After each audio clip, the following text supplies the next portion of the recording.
Hello बच्चों, welcome to physics math. कैसे हो आप सब? उम्मीद करते होंगे अच्छे होंगे, मस्त होंगे और स्वस्थ होंगे, पढ़ने में व्यस्त होंगे, है ना। हम आज पढ़ने वाले यूनिट एंड मेजरमेंट के लेक्चर नंबर 6, जो कि क्या है, डायमेंशनल एनालिसिस के पार्ट 2 है। पहला में हम लोग क्या पढ़े थे वो थोड़ा रिवीजन करेंगे और उसके बाद पढ़ने से पहले क्या करेंगे, एक कॉपी और पेन लेकर बैठेंगे, फिर पढ़ने में क्या आएगा, मज़ा आएगा। पहले वाले क्या करेंगे, रिविजन करेंगे। अब रिविजन करने के लिए क्या करेंगे, आप लोग पहले कॉपी बंद कीजिए और मेरे साथ क्या कीजिए, रिविजन कीजिए। हम पढ़े थे डायमेंशन एनालिसिस, है ना। इसमें क्या था, ये डायमेंशन एनालिसिस क्या बोलता था, ये बोला कि डायमेंशन एनालिसिस के द्वारा क्या मास लेंथ टाइम के सहारे किसी भी फार्मूला को क्या करेगा, सही या फिर गलत होने का परिणाम देगा, है ना। उसको क्या कहते हैं, डायमेंशन एनालिसिस, है ना। और जैसे में क्या करते हैं, अगर वेलोसिटी, फोर्स, मास कुछ भी अगर हम लोग ड्राइव करते हैं, फोर्स हो गया तो फोर्स को क्या करते हैं बताइए आप लोग, मास इंटू एक्सेलरेशन। और मास की हो जाता है m और एक्सेलरेशन का क्या हो जाता है, LT के पावर -2। यही होता है, फोर्स क्या गया, mLT के पावर -2, है ना। तो ऐसे ही हम क्या करते हैं, किसी भी फार्मूला को निकालते हैं। और जैसे में वर्क क्या हो जाएगा, वर्क क्या हो जाएगा बताइए, फोर्स इंटू में डिस्प्लेसमेंट, है ना। अब फोर्स क्या है वो बताइए, mLT के पावर -2, डिस्प्लेसमेंट क्या हो गया, L। अगर बनाया तो क्या हो जाएगा, mL², L बेस से तो पावर जुड़ जाएगा और T के पावर -2। यानी कि ऐसे ही किसी भी फार्मूला क्या करेंगे, सही और गलत को एनालिसिस करेंगे। अब पता चले कि सर बताए थे पार्ट 1 में, जो ये जो है ना, वो तो हमको पहले से पता है, फोर्स, मास, लेंथ, टाइम, है ना। अब वो पता कैसे चलेगा कि वो सही और गलत कैसे होता है। अगर कोई गलत दे दे तो वो पता कैसे चलना चाहिए, पता चलना चाहिए। उसके लिए क्या करेंगे, किसी भी फार्मूला को लेफ्ट हैंड और राइट हैंड, LHS और RHS क्या आना चाहिए, दोनों बराबर आना चाहिए। जैसे में कुछ क्वेश्चन होंगे उसको क्या आना चाहिए, लेफ्ट हैंड और राइट हैंड दोनों बराबर आना चाहिए। वो अगर होगा, मान लीजिए अगर इसको इसी का क्वेश्चन दे दे कि अगर टॉर्क क्या हो जाएगा, टॉर्क किसको कहते हैं, फोर्स इंटू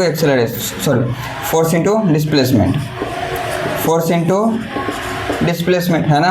तो हमको क्या करेगा, अगर इसी को बोले जांचने के लिए, यहाँ पे अगर मान लीजिए कि ऐसे दे दे, अगर उसको मन तो ऐसे दे दे और फिर आपको बोलो कि सही है या फिर गलत है। अब क्या पता है ना कि सही या फिर गलत है, मानो अनजान जैसा कि पता हम लोग का नहीं है, तो क्या करेंगे, पहले RHS निकालेंगे फिर LHS निकालेंगे, है ना। RHS क्या होता है, टॉर्क क्या होता है, फोर्स इंटू डिस्प्लेसमेंट। और फिर क्या होता है, इसका निकालेंगे, फोर्स का, डिस्प्लेसमेंट का, सबको लिखेंगे तो ऐसे निकल जाएगा, है ना। अब ऐसे ही क्या करेंगे, आगे जानेंगे हम लोग कि इसको कैसे निकालते हैं और कैसे सही या फिर गलत होगा वो हम लोग पता करते हैं। अब जैसे में आते हैं और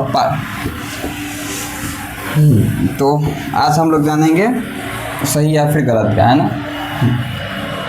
इससे पहले कुछ इसके बारे में क्या करते हैं, कुछ लिखाते हैं। जैसे मैं इसको, है ना, कौन सा ये डायमेंशन एनालिसिस होगा या फिर नहीं होगा, है ना। जैसे में एंगल को क्या होता है, जो डायमेंशन लेस होता है उसको क्या कहते हैं, डायमेंशन एनालिसिस नहीं होता है। जैसे में एंगल क्या है, डायमेंशन लेस है, और क्या हो जाएगा, न्यूमेरिकल वैल्यू आता है, डायमेंशन लेस है ना। ये सब क्या हो जाएगा, अगर इसी के बारे में कुछ लिखते हैं। चलिए आइए, हाँ तो यहाँ पे हम कुछ लिखे हैं। इसमें क्या करेंगे, ये क्या लिखा हुआ है, इसमें लिखा हुआ है कि जो इसमें लिखा है ना, जो डायमेंशन लेस होगा, उस डायमेंशन लेस होगा, यानी कि डायमेंशन एनालिसिस नहीं हो पाएगा, उसी को क्या करेंगे हम लोग इस पर देखेंगे। अब क्या लिखा हुआ, it can not use to, क्या ड्राइव नहीं करना डायमेंशन लेस प्रॉपर्टी जो होगा वो कांस्टेंट होगा, यानी कि कोई भी वैल्यू अगर कांस्टेंट होगा वो क्या हो जाएगा, डायमेंशन लेस हो जाएगा। और डायमेंशन लेस क्या होता है, डायमेंशन एनालिसिस नहीं होता है। अगर छोटा सा एक एग्जांपल जाते हैं तो T बराबर क्या जाएगा, 2π√L/g। ये क्या हो जाएगा, इसको तो हम डायमेंशन एनालिसिस कर सकते हैं, लेकिन ये 2π क्या है, कांस्टेंट है, तो ये क्या हो जाएगा, डायमेंशन एनालिसिस नहीं हो पाए। अब दूसरा में क्या बोला,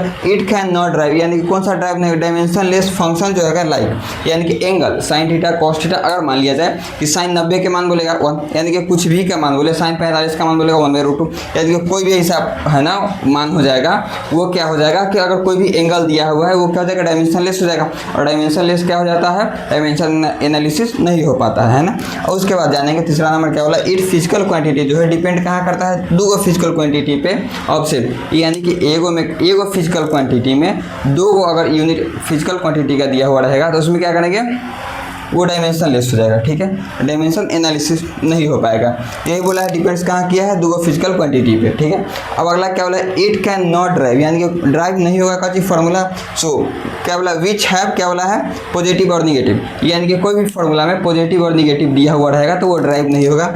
जैसे में भी हम लोग जान सकते हैं कि एस बराबर अगर मान लिया जाए तो यू टी प्लस में हाफ ए टी स्क्वायर है ना, यहाँ पे क्या दिया, प्लस दिया है वह, या फिर कोई फॉर्मूला में माइनस दिया हुआ रहेगा, कुछ भी दिया हुआ रहेगा, तो उसमें क्या करेंगे, वहाँ पे हम लोग को डायमेंशन एनालिसिस नहीं हो पाएगा, ठीक है। अब अगला आते हैं, अगला क्या बोले, we equate the power of M mass length और time, so only work when क्या हो जाएगा, फिजिकल क्वांटिटी डिपेंड्स कहाँ करेगा, 3 फिजिकल क्वांटिटी पे, यानी कि कोई एगो फिजिकल क्वांटिटी पे वहाँ पे 3 अगर वहाँ पे फिजिकल क्वांटिटी दे रहा है तो वहाँ पे क्या हो जाएगा, डायमेंशन एनालिसिस नहीं होगा। इसमें अगर जैसे में जानते हैं तो क्या हो जाएगा, एग्जाम्पल में जानेंगे तो वेलोसिटी, एनर्जी, ये सब क्या हो जाता है ना, फोर्स, ये सब क्या हो जाएगा, कुछ चीज़ें ऐसी है जो क्या हो जाएगा, वो डायमेंशन एनालिसिस नहीं हो पाएगा, ठीक है। अब इसके बाद हम लोग जानते हैं कि डायमेंशन एनालिसिस नहीं हो पाएगा तो इसमें क्या क्या हो पाएगा, कुछ बनेगा है ना, जैसे में क्वेश्चन ये सब बनेगी उसको हम बनाते हैं, ठीक है।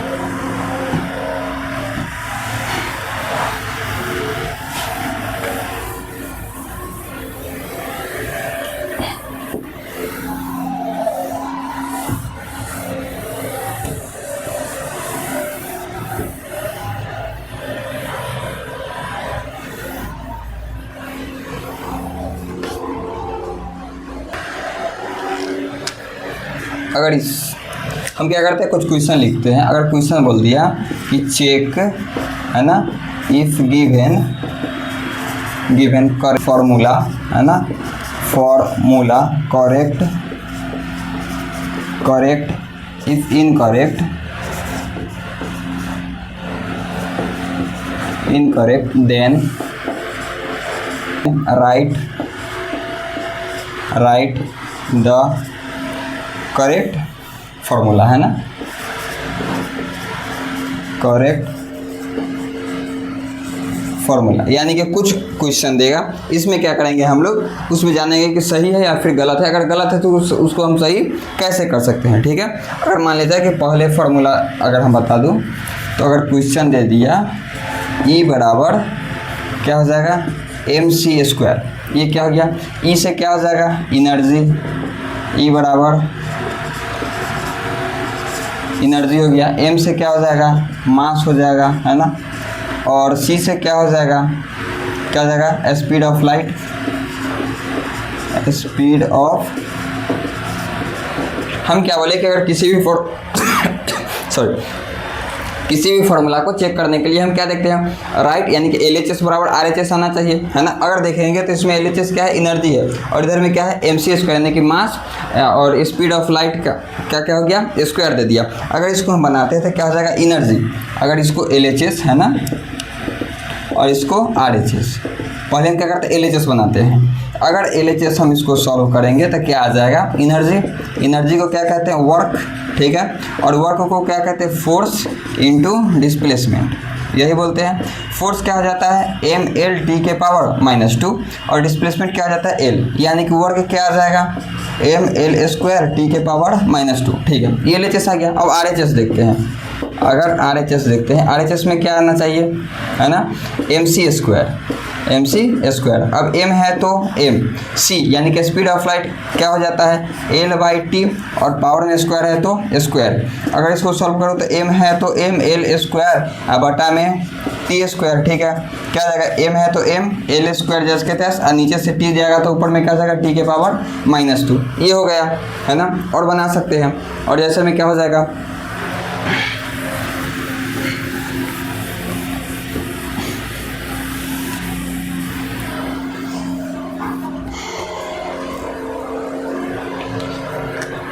और बना सकते हैं हम मर जाने, तो क्या हो जाएगा, H बराबर r/ρg/2t cos थीटा, ठीक है। ये हम जानेंगे। H क्या है, हाइट है, R क्या है, रेडियस, रो क्या है, डेंसिटी है ना, और G क्या है, सब लिखते हैं। H है हाइट, R क्या है, रेडियस, जी क्या है, एक्सेलरेशन ऑफ ग्रेडियंट। फिर यहाँ पे क्या हो जाएगा, टी क्या है, सरफेस टेंशन,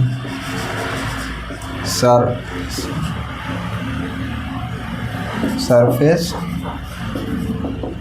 टेंशन, यही बोला। अब हमको क्या बोला, यहाँ से भी क्या करेंगे, LHS और RHS को बराबर करेंगे। आप लोग को आता है H क्या हो जाएगा, अगर इसको मान लूँ LHS है ना, ये हो जाएगा LHS और ये हो जाएगा RHS। तो अगर इसको हम LHS को लेके चले तो LHS आसान है, H यानी क्या हो जाएगा, H हाइट का क्या हो जाता है, लेंथ, ठीक है। अब उसके बाद आते हैं RHS में। RHS क्या दिया है, r/g/2t cos थीटा, ठीक है। रेडियस क्या हो जाता है, L, तो L रो यानी कि डेंसिटी, ये क्या हो जाएगा बताइए, मास इंटू लेंथ क्यू यानी कि वॉल्यूम हो जाता है, वॉल्यूम क्या हो जाता है, लेंथ क्यू हो जाता है। और जी यानी कि क्या हो जाएगा, एक्सेलरेशन ऑफ ग्रेडियंट जो होता है वो क्या हो जाता है, L यानी कि लेंथ, और टाइम इंटू में क्या हो जाता है, टाइम हो जाता है। फिर बटा में यहाँ टी क्या हो जाएगा, सरफेस टेंशन क्या हो जाता है, ये देखो सबसे पहले दो क्या है, कांस्टेंट खत्म, cos थीटा भी खत्म, यानी कि बच गया का टी, और टी क्या हो जाता है, फोर्स बाई क्या हो जाएगा, यानी कि फोर्स बाई लेंथ, ठीक है। अब उसके बाद L है तो L, M है तो M, L क्यू और इंटू L ऊपर और नीचे टी में करेंगे तो टी। अब नीचे आओ, फोर्स क्या करेंगे तो कितना हो जाएगा, mL t⁻²। अब बटा में L है तो L, अब काटो, M से M कट गया, L से L कट गया, है ना। अब इसके बाद बनाते हैं तो क्या आ जाएगा,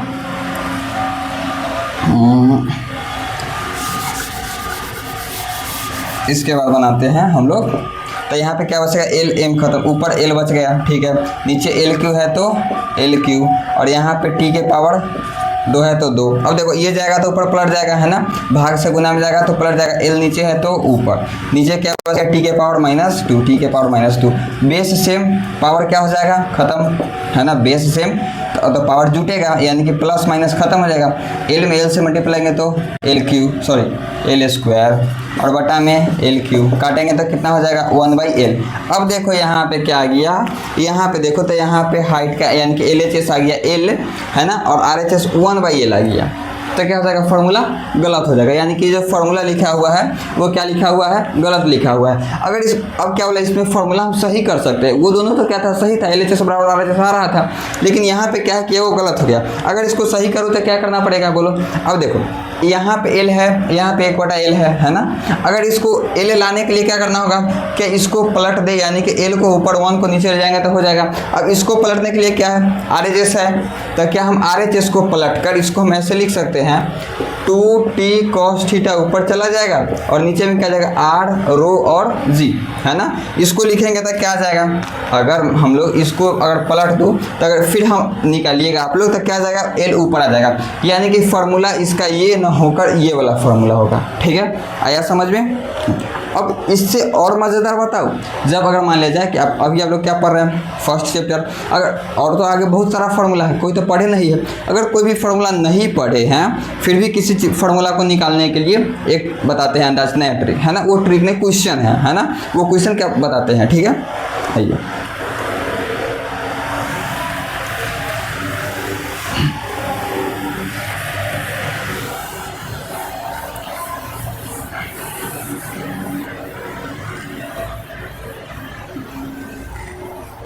अगला क्वेश्चन ये ला है, अब इसको क्या करेंगे, सॉल्व करेंगे, है ना। इसको सॉल्व करने के लिए क्या करेंगे, पहले हम क्या मानेंगे, यानी कि लेट करेंगे कच्ची फोर्स का डिपेंड कहाँ करता है, वो बोलिए, आपको लोग फार्मूला याद है, डिपेंड अपॉन मास एंड कहाँ करेगा, एक्सेलरेशन पे करेगा, यही नहीं कहता है। तो हम इसको क्या लिखेंगे, मास और एक्सेलरेशन पे करता है फोर्स, क्या करेंगे, डायरेक्टली कहाँ पे कर रहा है, मास पे, और फिर क्या लिखेंगे, फोर्स कहाँ करेगा, अब एक बात बता दूँ कि यहाँ पे डायरेक्टली कर रहा है या इन्वर्सली कर रहा है वो हम लोग को नहीं पता है। अब क्यों नहीं पता है ये हम बताते हैं, क्योंकि हम क्या बोले थे, हम बोले थे यहाँ पे कि हम लोग को पता नहीं है कि क्या फार्मूला निकाल रहे हैं, है ना। हम लोग एकदम बेसिक है, यानी कि कुछ नॉलेज नहीं है, तो हम लोग क्या करते हैं, डायरेक्टली होगा इन्वर्सली होगा वो तो निकालने के बाद पता चलेगा, है ना। अब निकालने के बाद पता चलेगा, इसलिए हम क्या लिए डायरेक्टली इन्वर्सली कब लेंगे, जब यहाँ पे -1 अगर पावर में आ गया तो इन्वर्सली आ जाएगा, है ना। अब इसके लिए क्या करेंगे, मास। अब इसके पावर में कुछ मानते हैं हम लोग, यानी कि इसके पावर में x मान लो, इसके पावर में y मान लो। अगर ये दोनों को हल करते हैं तो क्या हो जाएगा, f हो जाएगा, और इस कांस्टेंट को क्या मान लेंगे, k मान लेते हैं, और यहाँ पे मास है तो मास के पावर में x, और एक्सेलरेशन है तो इसके पावर में क्या हो जाएगा, y हो जाएगा, ठीक है। अब इसके बाद देखो यहाँ क्या दिया, फोर्स दिया है ना। अब फोर्स को फॉर्मूला हम लोग को याद है, क्या हो जाएगा, मास इंटू एक्सेलरेशन हो जाएगा ना। अब क्या हो जाएगा, मास है तो m, और एक्सेलरेशन क्या हो जाएगा, l t के पावर -2, यानी क्या आएगा, तो क्या हो जाएगा, मास लेंथ और t के पावर -2। फोर्स की जगह पे क्या लिख सकते हैं, m l t के पावर -2 बराबर k कांस्टेंट है तो क्या हो जाता है, खत्म हो जाता है। उसके बाद क्या करें, m यानी कि मास है तो मास, ठीक है। अब उसका एक्सेलरेशन का फॉर्मूला कहाँ डिपेंड करता है, लेंथ और टाइम के पावर -2, यानी कि लेंथ और टाइम के पावर -2, पावर में y है तो y, ठीक है। अब उसके बाद जानते हैं, इधर सेम रह जाएगा, ठीक है, मास लेंथ और टाइम के पावर, और इधर देखो मास है तो मास, ठीक है, इसके पावर में x है ना। और उसके बाद इसको पावर ला, l के पावर में क्या आ जाएगा, y आ जाएगा, फिर t के पावर में क्या आ जाएगा, अगर -2 है तो y आ जाएगा। अब देखेंगे कैसे, यहाँ पे बेस सेम है ना, पावर को निकालेंगे, यानी कि बेस इसका कितना, बेस के पावर 1 है तो इसका कितना है, x है, यानी कि x बराबर कितना हो जाएगा, 1। फिर यहाँ पे लेंथ यानी कि y के बराबर कितना आ जाएगा, 1 आ जाएगा। अब यहाँ पे देखो, यहाँ पे क्या है, इसके पावर में -2 है ना, इसके पावर में -2 है, और बराबर इसके पावर में क्या है, -2y, और -2 से -2 कट जाएगा। अब क्या बचेगा, y बराबर कितना बच जाएगा, 1 बच जाएगा। यानी कि क्या आया, हम x के पावर में जो रहेगा उसको 1 लिखेंगे, और y के पावर में भी 1 ही आया। यानी कि अगर फोर्स को कहाँ डिपेंड करेगा वो देख लेंगे हम लोग, तो कहाँ पे हो जाएगा, फोर्स है तो फोर्स, और ये के कांस्टेंट होता है, हट जाता है, कहाँ पे डिपेंड करता है, मास इंटू एक्सेलरेशन। हम लोग को यही पता था, यहाँ पे हम लोग यही माने थे कि फोर्स कहाँ कर रहा है डिपेंड, मास इंटू एक्सेलरेशन पे, है ना। ऐसे ही क्वेश्चन क्या करेंगे और आगे बनाते रहेंगे, ऐसा ही क्वेश्चन कुछ पूछते रहता है ना। अगर क्वेश्चन अच्छा लगा होगा और लेक्चर अच्छा लगा तो इसके कीजिएगा लाइक, सब्सक्राइब और कमेंट जरूर दीजिएगा। अगर कहीं समझ में नहीं आया तो हमको बताइएगा, फिर अगले लेक्चर में हम और अच्छे से उसको समझा देंगे। लेक्चर देखने के लिए धन्यवाद। अगले लेक्चर के लिए फिर मिलते हैं, है ना। उसमें क्या करें, कुछ हम उसके अगले लेक्चर के लिए मिलते हैं। अगर लेक्चर अच्छा लगा होगा तो एक लाइक जरूर कीजिएगा। मिलते हैं अगले लेक्चर में।